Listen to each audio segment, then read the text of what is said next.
प्रयागराज से इस वक्त की बड़ी खबर। प्रयागराज में ज़ेर तामीर टावर गिर गया है। प्रयागराज के झूसी के सहसो इलाके में ज़ेर तामीर टावर गिरने से हादसा पेश आया। टावर के मलबे में दबकर 3 मजदूरों के जख्मी होने की खबर है। मकामी लोगों की मदद से मजदूरों को अस्पताल भेजा गया है। वहीं इलाज के लिए जख्मी मजदूरों को अस्पताल में दाखिल कराया गया। टावर की जद में ट्रेलर और एक ट्रक भी आ गया है।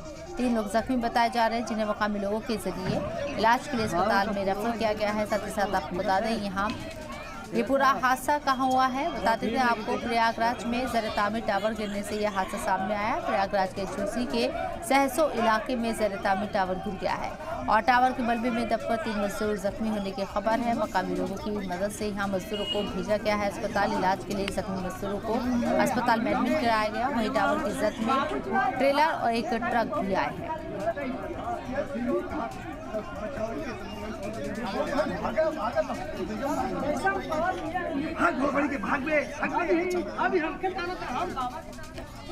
तो प्रयागराज में ज़ेर तामीर टावर गिर गया है। किस वजह से टावर गिरा है फिलहाल ये वाज़ेह नहीं है, लेकिन क्या जिस तरीके का जो मटेरियल यूज़ किया जा रहा है वो सही है, इसको लेकर ज़रूर सवाल उठाए जा सकते हैं आने वाले वक्त में। लेकिन टावर गिरने से यहाँ 3 लोग शदीद तौर पर जख्मी हो गए हैं और एक ट्रक और ट्रेलर भी हादसे का शिकार हुआ है।